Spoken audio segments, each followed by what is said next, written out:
Welcome to this video looking at the weekend's fights, how they played out and what this sort of means for some of the future of the fighters involved. So getting straight into Miller Ibeh, so a fight, two heavyweights, a fight that was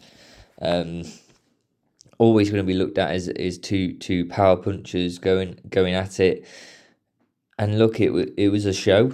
We saw punches that could take hair off, which was something I don't think we've ever seen in boxing before. I could be wrong, but that is the case. But yeah, no, look, to be honest, was a heavyweight fight. They were both punching. As I suggested there's a comical moment in the fight where Miller's hair, he's obviously had a fake hair put on, came off after a few punches, started lifting up, and the point where you really see it, if you want to watch back and see it really, there's an uppercut where he gets hit with an uppercut and it just flies up. He takes it off midway through the fight, and look, it could have went. Miller won it. Drell Miller won the fight on the decision, but could have went really either way. I think Ibeh could have won it. I think Ibeh did very well in the early rounds, did a lot better. Miller started coming into it in the later rounds, and really depends how you score that middle, really, and where you see who wins. It was close. I think Ibeh was unlucky not to win, and I think I'd probably lean more towards Ibeh winning it, but yeah, look, it was close enough. No one really pushed themselves out of there. Miller was better in the later rounds to really show, look, he was in the ascendancy going towards the end of the fight. And look, I think you've got to really show yourself as going, I'm winning. At one point, Ibeh was definitely winning the fight, I believe, and probably on the judges' scorecards as well. But look, he had to push on. He had to win a few of them later rounds, and he didn't. So that becomes a problem. You leave yourself up to the judges, or you don't make it a far enough margin on these rounds. It can happen. I think it was close enough for that to happen. I could see it happening. So no matter what I scored it as, it's boxing. People will look at it the different ways, and when you're both throwing in, both hitting each other in each round, it's what people think scores more really is the key. So yeah, look, that's Miller's going on now to another fight. I don't know who he will fight after this fight. I think he really showed, look, this is probably his level at current, and so look, it's tough to see where he goes. He's quite, he's a good name to have on card, so he'll get a fight in some way. But who that is, is a real question. On to the next fight, Keyshawn Davis versus Ortiz. So yeah, a great fight, and a real technical display from Keyshawn Davis, winning. I mean, I'm just looking through my notes here. Winning pretty much every round. I think I had Ortiz for 1 round win. He won 1 round in this whole fight, and then you see Keyshawn Davis round 10, round 11. I mean, yeah, I'd say round 10, round 11, round 12. Round 10 he's starting to look for the KO. Round 11, yeah, gets him, drops Ortiz, and then round 12 gets him out of there. Which is great. It's a great shot, and yeah, just looking for that finish, and yeah, and a great couple body shots to end it. He round 11 drops him with a body shot, and then starts going upstairs, mixing it up, and round 12 gets a couple body shots and drops him again, and that's the end of the show. Great to see from my end someone who's looking for the KO, at the end of the fight, has won every round. Okay, don't be stupid about trying to get a KO, but when it presents itself, show up. That's the type of thing that gets you bigger fights and gets you a bigger name. And that's what some of these boxers do. That's what I find in boxing is there's not enough, especially nowadays, big names that are willing to try and make themselves a, a real star in the eyes of not just really hardcore boxing fans, but just the casual fight fan who may watch a fight every now and again and watch the bigger fights. And that's the type of thing, looking for them KOs that will get it done. Also, you need to be able to speak on the mic and things like that, which is a different story. That's a different style. But getting these victories like that and looking for a KO when you're winning is a key metric that you need to be doing. And Keyshawn Davis did really well. Incredible fighter. He'll go on to bigger fights now. I think his skill is incredible. Ortiz got shown up more than I think I've ever seen, or at least in the last few fights, he hasn't been shown up in that level of way. Ortiz always been a good fighter, and to win only one round and then get KO'd in the 12 is, or TKO'd in the 12. It shows, that's Keyshawn Davis is at a top level, and really looking at that, who is next, who can really challenge him. It'll be a tough fight for anyone, I think, Keyshawn. So that's that fight. I think great victory. And then when I just move over to the UK fight, which was Josh Kelly versus Murtazaliev. Look, Josh Kelly was sort of, I believe, an underdog going into this fight, but put on the greatest display he's ever put on in the ring. In front, in a fight. I think incredible counters, incredible style to get backed up most of the fight and to be on the back foot in a lot of it, and to jab, to catch him. A great round 4, getting a knockdown with a jab as he comes in. Murtazaliev comes in, goes to strike, sort of chin slightly up more than it should be, probably gets a jab off and it sort of stumbles him, and it's just that type of thing where you just go, wow, that's the type of counter where you're hitting with him with a very standard punch. It's a jab, it's not really going to do too much damage, but the actual the placement of it, perfect. The fact Murtazaliev was coming in, perfect, and it just stumbles him and look incredible. Was showing his speed throughout the fight. Murtazaliev couldn't deal with him. Okay, Josh Kelly gets knocked down later on, but technically gets back in it. Stays very composed, very good. Look, gets knocked down. He goes, look, I can't rush. Let's just get myself back under me, and then let's get back on it. And technically amazing from Josh Kelly. Definitely won the fight. I don't see anyone who wouldn't say he won the fight. Okay, the knockdown was a bit scary, and it was a bit of a, okay, this is dangerous now. But after that, you saw him come back into it and get back onto what he was doing in how technical he is, and got his legs back under him, which really shows for future fights when he's got maybe, he's going to go on to bigger fights, tougher opponents. That is a key, that he can get back up, he can get himself back under himself and not just lose the fight from a knockdown. So a great fight. Josh Kelly's best performance in the ring I've definitely seen.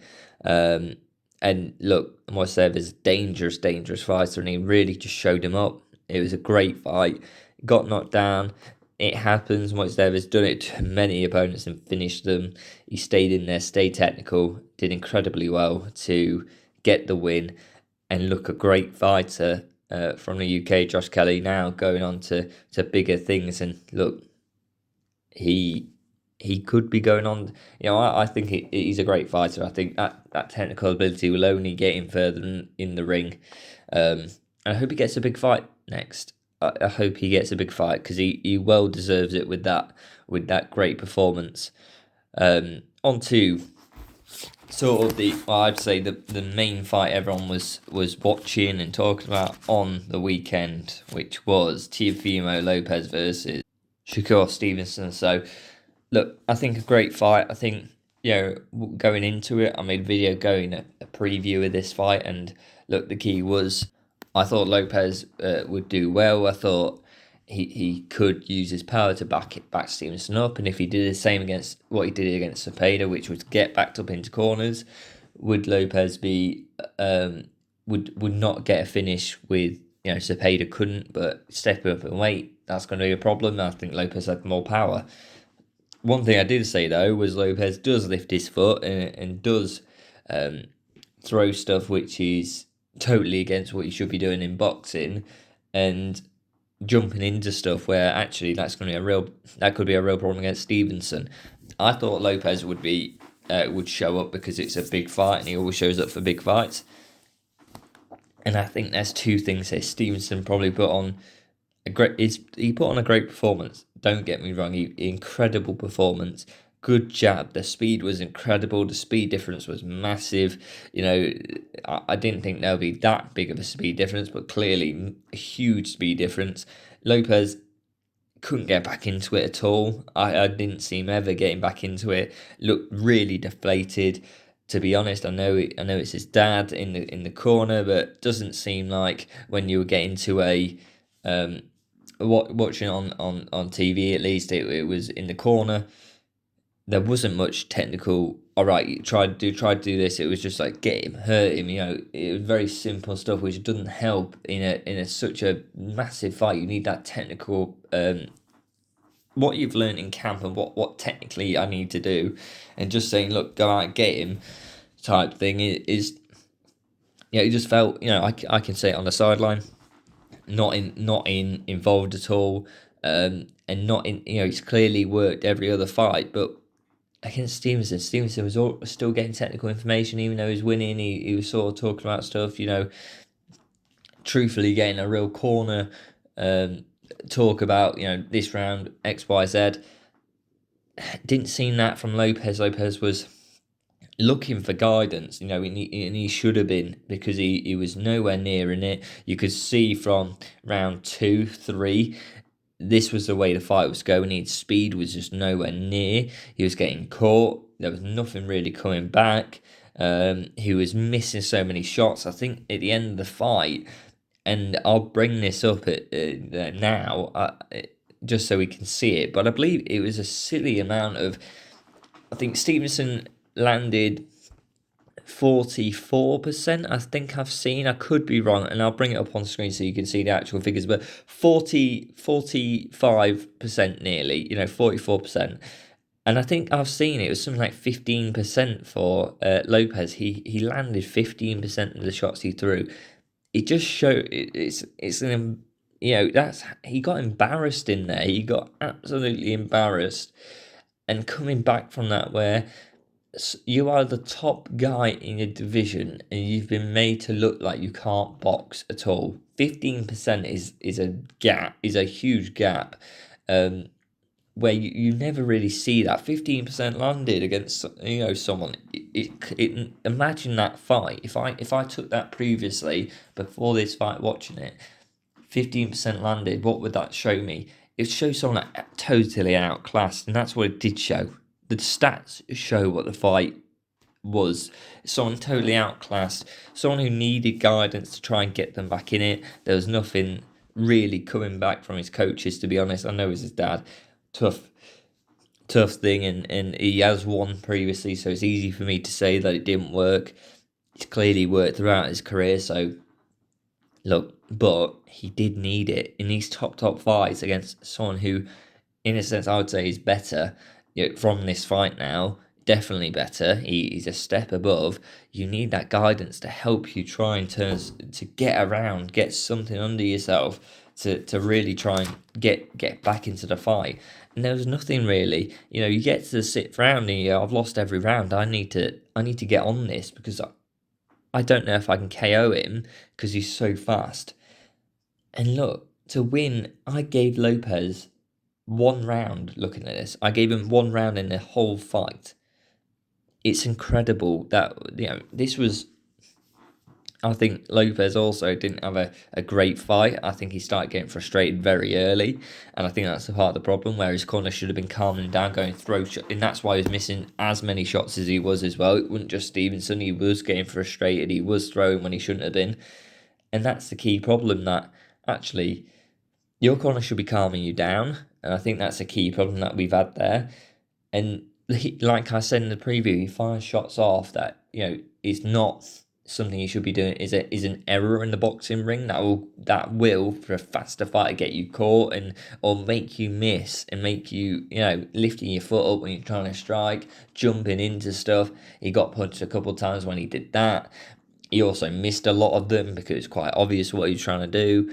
And look, just the display was incredible from Stevenson. I've got to give it to him. He stepped up a level from what I've seen against Zepeda. It was probably one of his best performance. And Lopez, I don't think he did very well. I think he got frustrated too early. He was just not getting anything back from his corner, which didn't really help of technical, not technical. Okay, let's just do this, let's do that, and really trying to get back into this fight.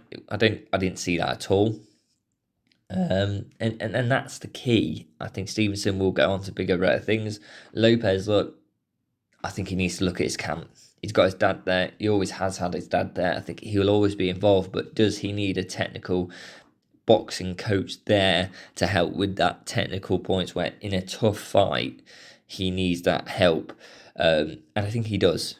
If I'm looking from the outside, he does need that external person to come in and go, look, this is the technical part. His dad can get him motivated, which is perfect. He needs that. He's always had that. I wouldn't take that away, but he does need that technical voice of going, why don't you try this? Why don't you try that?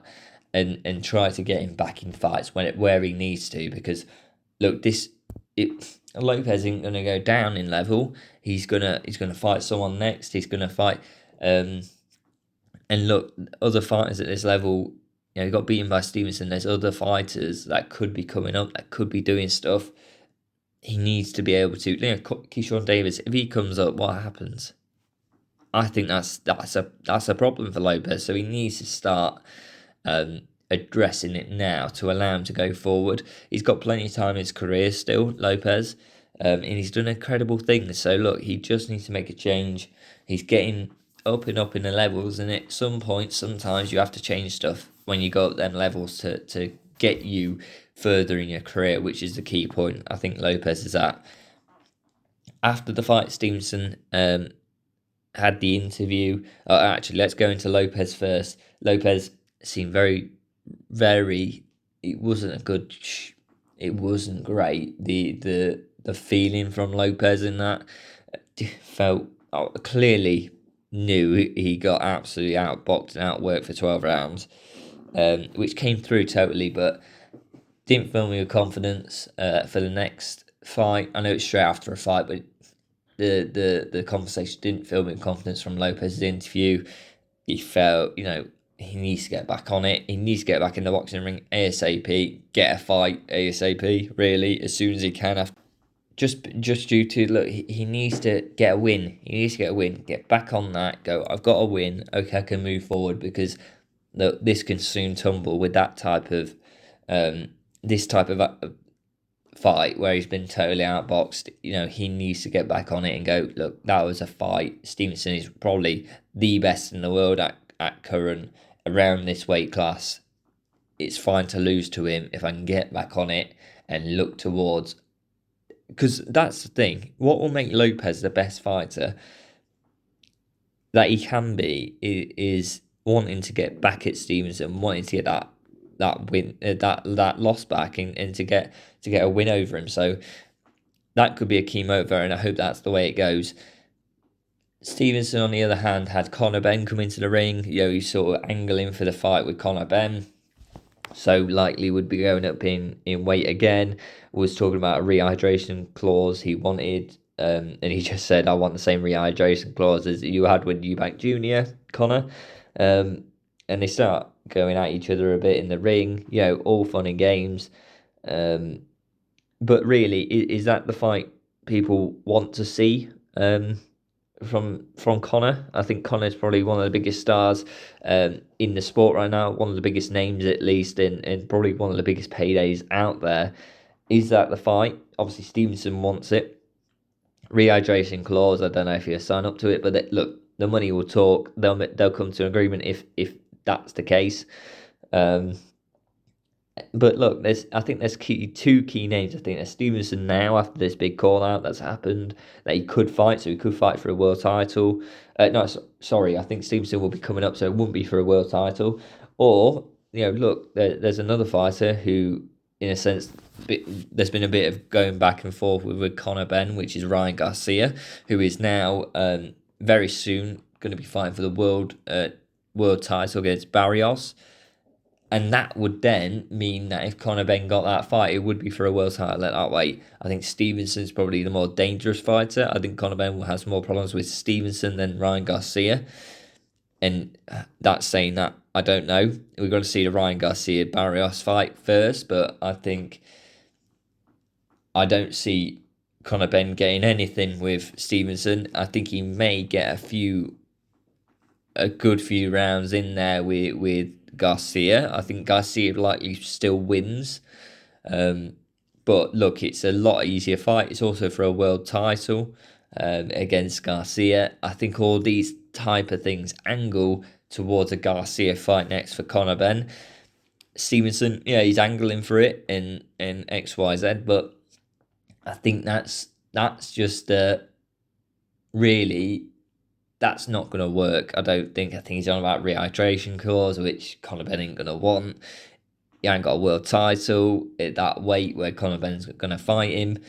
I think there's many things that just push that probably to one side, I think. And look, also the other thing is, look, Stevenson is a star in boxing, and boxing fans know him and respect him. Is Stevenson known by the standard viewer of a main, like a just purely like the biggest fights in the world, and purely like one or two fights a year type consumers of boxing? And in a sense, no, Conor Benn is, because of the Eubank 1, Eubank 2. He's in the UK, so UK people know him and will buy fights based upon him. Ryan Garcia has the American audience, is a big name, has a big stardom. He can talk, he gets on the mic, he does things, he gets himself out there in the news as well. And I think that's probably the bigger fight and probably the bigger payday for both of them. So I think the Stevenson fight probably won't happen.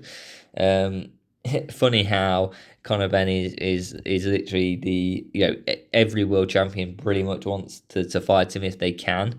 Even Stevenson, who's literally at the top of his game, and Garcia's openly wanting to fight him. So, you see the power of being able to talk in the ring and be able to back it up in some way.